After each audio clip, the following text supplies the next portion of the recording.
Yo, what's going on, everybody? UltimatDjz here from the Teaching Trek YouTube channel and the Talking Trek podcast with your ARC introduction video. It is Voyager Part 2 here for the month of June. I am your host, UltimatDjz. Good morning. Welcome, everybody. As you can see, we got 3 new officers coming this month. And take a look at that right there. Look at it. That is a brand new ship. Yes, ladies and gentlemen, the USS Voyager is being introduced this month. And here you can take a quick peek at it because the art is actually pretty good in this picture. I like it. The USS Voyager is coming. Well, what's it going to do? Well, it will have the fastest warp speed in the galaxy, and it's going to have impulse speed rivaling even that of the Badar. It's going to come with a brand new loop. It is going to provide an increase in damage against certain new Delta Quadrant hostiles. We'll talk a little bit about that loop coming up here in just a little bit. It has, obviously, the astrometrics lab, so it's got advanced sensors, including an active ability and a passive ability. 2 active abilities, in fact, and we'll talk all about that. So the loop that is being introduced this month is one that is kind of convoluted. It is a little bit complicated. There's multiple steps. We're going to explain that to you coming up here in just a little bit. But the one thing that I've kind of hinted at over the last couple of days is one thing that I am actually kind of intrigued about this month is the abilities. There's 2 active abilities, one of which you're going to use during the PvE loop, but there is also a PvP ability, if you will, with this ship, and that is the deep scan, the astrometrics deep scan ability, which when you use this and scan a player's ship, it will reveal to you their base location. Oh, yeah. You can use the juice for this ship to scan a player's ship as a target out in space, whether they're mining or doing PvE or whatever, and it's going to show you where their base is. This may actually be the game's first actual mechanic for players to fight back against attacks or rogues in the game. Of course, Scopely makes no comment when it comes to ROE or standards of play, but it is nice to see this mechanic introduced to give players a tool against that obnoxious level 34 that thinks it's funny to kill your miners with his tier 2 baby Enterprise. So that is coming. That is an active ability that's going to use 750 of this new goo called deuterium. We'll talk a little bit about that. There's also a second ability as related to the PvE loop that will use 500 goo. So let's talk about this loop here for a second, okay? Let me see if I do. Here's the new loop, okay? This is, and I'm sorry the images aren't super great, but let me show you this loop here. So we're going to use the Voyager to fly up to the Delta Quadrant, right? Yes. Then we're going to destroy Hirogen hostiles.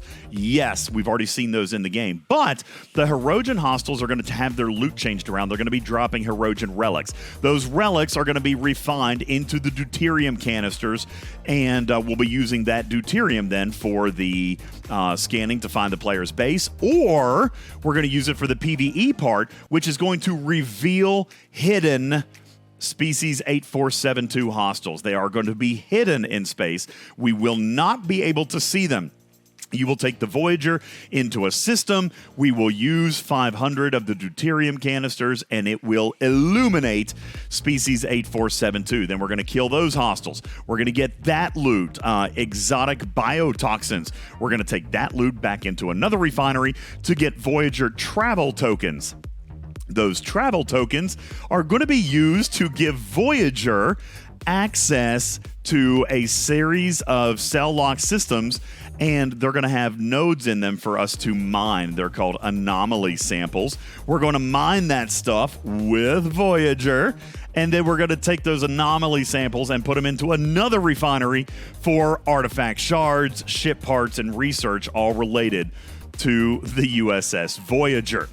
That is a very complicated loop. And that, of course, assumes that you have the Voyager here on day 1. Now, as Scopely has been doing a pretty decent job of here lately, if you do not buy or acquire the ship here early, then you will still kill the Hirogen hostiles to gain these relics, but instead of refining them for deuterium, you will be able to refine these relics for 1 blueprint a day with a 24-hour cooldown, and the ship takes 100 days to unlock as a free-to-play, so you'll be able to earn a blueprint every single day using these Hirogen relics. So that's pretty much what you're doing there. Regarding the ship, that is the free-to-play source, and it will be present on day 1 of the arc, but of course you will be able to buy the ship earlier as well. There will be new research nodes added into the Starship's tree related to the Voyager, several of them for Voyager only, and we'll have some loop efficiencies, and there's going to be some other nodes for all ships. There's 21 in total. Yeah, 13 other nodes, 21 in total, including some for below deck ability unlocks for presets. Yes, you will now be able to save below deck crews into presets, and there will be research that you'll be able to do to unlock that ability. Plus, there's going to be new super highways into the Delta Quadrant. Now, that was an interesting question for me because it feels like we're able to maneuver into the Delta Quadrant pretty quick. But I will remind you, there is a section of space here that is very, very clouded. And what I suspect is that we're going to see some of this open up, and maybe the warp times are a little bit longer because we are unlocking super highways with research to get to some of these areas in the Delta Quadrant faster. Plus, they just made Voyager a really, really fast warp speed ship. So we're going to probably see the Voyager be advantageous as we're traveling throughout this dangerous looking cloud. Changing the meta for the entire game is a new type of damage. This is one of the hints that I gave, possibly the reset going back to level 1. There is a brand new damage making its way into the game. This is called isolytic damage. And I've got a little chart here I'm going to pull up for you, a nice little graphic. Thank you to the Scopely team. This is isolytic damage. Now, the way isolytic damage is going to work, and I'm going to talk to you about some other things here in a second. Isolytic damage is going to be impacted by research, crew, and artifacts. All right. Now, not the artifacts that we've already got into the game, but artifacts that will be exclusively sourced behind the Voyager loop. That was, going and doing all this crazy stuff. And that is the artifact shards we're talking about. Unfortunately, there's no crossover. So any of the artifacts currently sourced in Formation Armadas will stay there, and any of the artifacts sourced by Voyager will stay here. There's no crossover there. But there will be new isolytic artifacts, 3 of them exclusively for Voyager. And isolytic damage will now apply to all targets, including you. Basically, that's PvP and PvE. Essentially, how it's going to work. And here, let me hide the cat here for just a moment so you guys can see real good. Isolytic damage will be generated as a percentage of your normal shot. Now, that percentage is going to be affected by crew, it'll be affected by research, and it'll be affected by artifacts. The more research and the more artifacts you do, the more of your shot can be broken off as isolytic damage, meaning it's going to be basically applied first and bypass your standard mitigation. So you got to think all the mitigation that we've ever done, all the crew, the statistics, the Bajoran favors, anything that you've ever done related to piercing and or mitigation will be completely ignored by isolytic damage. Basically hitting that reset button. They're going all the way back to the days when there were no research, okay? So the more of your shot that is isolytic, more of your shot is going to bypass normal mitigation and go straight through and only be affected by the new isolytic mitigation formula, which will be present in the game. Now, what we're told is that the actual mitigation formula is not changing. There will still be battle triangle, there's still going to be research and statistics and all that stuff that will impact isolytic mitigation, but it is basically starting from scratch. So anything that would have impacted your damage before will not impact isolytic and vice versa. So the new crew and research and all that stuff will give you an edge in defending against isolytic damage as a part of your mitigation. So basically, let's break this into an example. If you throw a 1 million power shot, and let's pretend that your research offensively is, say, 10% isolytic damage, then 100,000 will be dealt by the new isolytic formula and 900,000 by the traditional standard formula. New officers, research, and artifacts, as mentioned, will improve or defend against isolytic damage. It's not considered energy or kinetic, and it's its own brand new type of damage that is unaffected by any damage research in the game. And there will be ways to impact that. We mentioned the research already, but 15 new artifacts will come into the game, 8 of which will impact isolytic damage for PvP, 2 for PvE, and 5 that will impact your isolytic mitigation, basically on defense. And of course, as I mentioned earlier, there will be officers as well. Now, one other thing that I want to note here is that there is something this month called Isolytic Cascade. We have very little information on Isolytic Cascade other than it will take a percentage of not only your standard and your isolytic damage and then deal it as isolytic, basically increasing the amount of the damage that will be dealt as isolytic. You could maybe compare it to like a critical shot. That would be, but it's a whole new formula, new bonuses and all that stuff called an Isolytic Cascade. And of course, then it'll come through and still, we're told, have the traditional 80-20 split for shield and then hull. Now, as far as officers this month, we will see an officer impact that mitigation or that isolytic damage as well. Let's start with the rare Tom Paris. All right, we do have rare Tom Paris making his way into the game. And there's been a lot of speculation as to what this officer was actually going to do. First of all, there's no captain's maneuver. The officer ability is when taking damage from a non-player hostile, increase the crit damage by X percentage for 1 round. Now, that's certainly not necessarily a bad thing, but again, depending on the other synergy officers, maybe possibly a spot for him. His below deck ability is going to be to increase piercing. So kind of maybe a throwaway, and it's not even mitigation or a piercing of isolytic, it's standard piercing. So this below deck officer, kind of a toss away, but you will have an opportunity, I believe, to use him on the bridge, and we'll explain what we mean here in just a little bit. The second rare this month will be Ensign, Forever Ensign Harry Kim. There he is. He is a rare officer. Again, no captain's maneuver. Officer ability is increasing faction rep gain by a percentage that grows as you tier it up. So again, very kind of seemingly like we might be taking a look at some grinding officers here with Tom Paris and Harry Kim. His below deck ability is actually the same as B'Elanna Torres from last month, which is a chance to inspire morale for 1 round. Now, I know you guys are very, very, very disappointed. I was as well. It seems as though Neelix would have been the most amazing officer to use in this role. Unfortunately, that was not the case. There was also speculation as to whether or not we would get Revlix in the game. And I was trying to find that screenshot. Maybe not going to be able to find it super quick or easy, but that would have...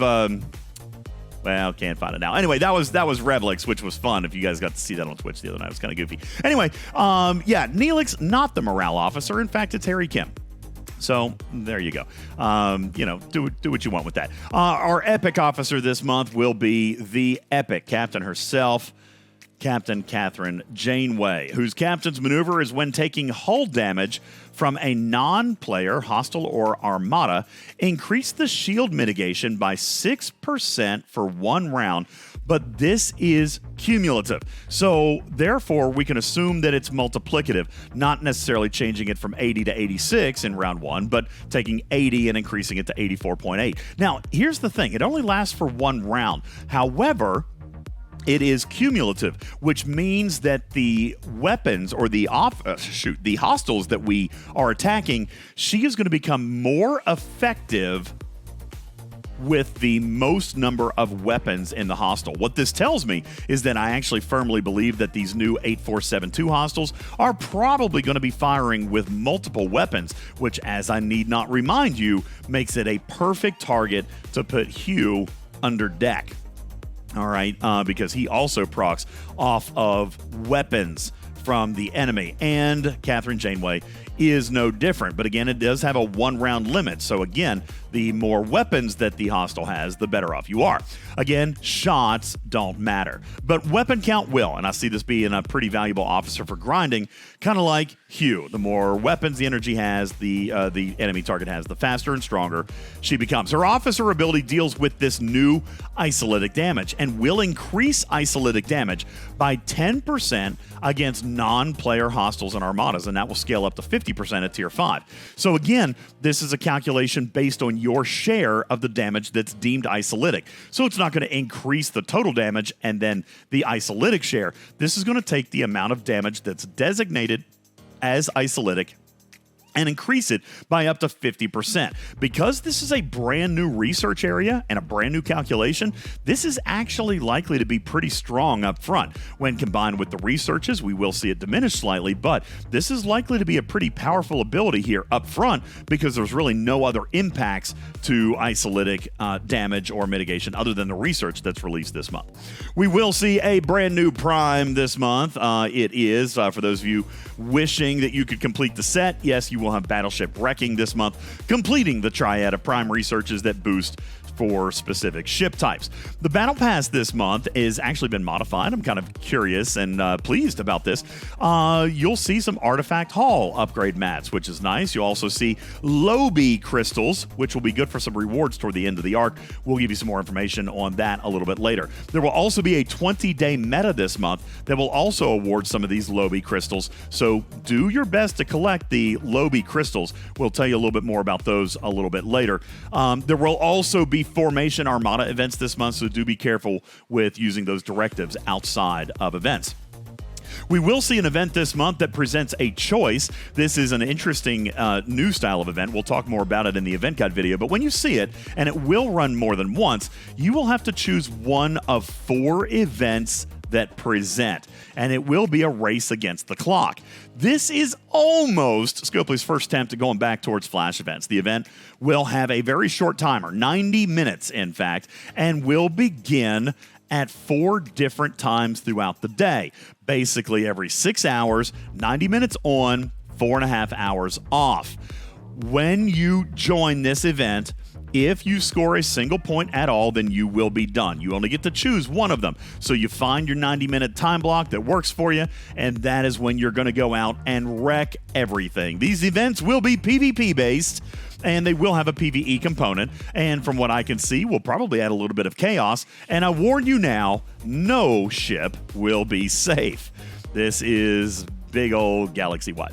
Ticketed events this month will include officer shards, and further, we've been told that the ticketed events that include Harry Kim will not be required to unlock him free to play this month, though through the free battle pass and of course 100% full engagement in all missions and events, you will see the unlock of Harry Kim. That will tie back to those Lobby crystals, all right? So make sure that you're earning those. The Lobby crystals are exactly what you're going to use to redeem for shards of Harry Kim towards the end of the month. Of course, Tom Paris will be available in packs, and Captain Janeway is tentatively scheduled for 3 weekend solo leaderboards. Tentatively, not 2, but always keeping in mind they can change this at any time, and they have for the last couple of months. So while I don't want to drive any prices in a false direction, I would not necessarily count on week 3 for your officer acquisition. It may come and be an opportunity at extra shards, but this auction schedule has been noted as tentative, all right, meaning that they can and will change it if they so desire.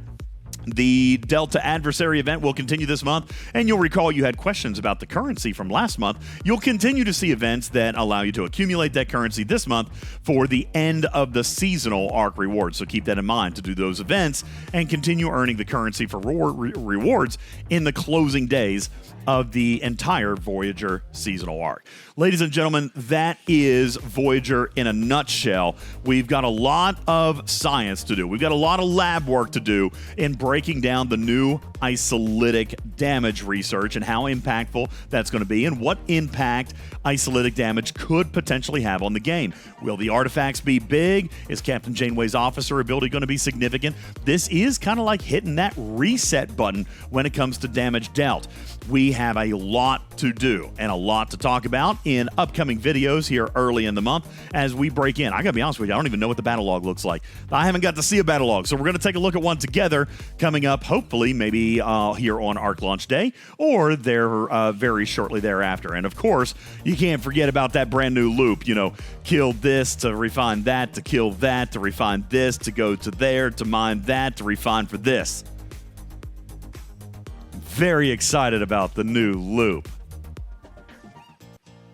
Leave your comments and your questions in the section down below. I'd be happy to try to answer those for you as we head throughout the day. And don't forget to join, if you're watching this here on ArcFall Day, we will have a Talking in Cars podcast later on this morning where we will do our best to answer your questions and hopefully have a visit from Emperor Echo that will be stopping by to answer your questions. My name is UltimatDjz here for the Teaching Check YouTube with Voyager Part 2 and the arrival of the USS Voyager ship, a specialty ship with an anti-rogue tool and a very detailed PvE loop. I'd like to know what you guys think. In the meantime, I'd like to ask you to hit that subscribe button. Click on the like button if you like the information that we shared for you here today. And be sure to click on the bell so you know when we do other content, because there will be more on the USS Voyager coming up this month. And I ask for you to share with your team because that would make me very happy. My name is UltimatDjz. Thanking you for watching our video here at Teaching Trek. Saying meow for now. Love you. Mean it. Catch ya on the next one. We'll see you later, everybody. Meow. Bye-bye.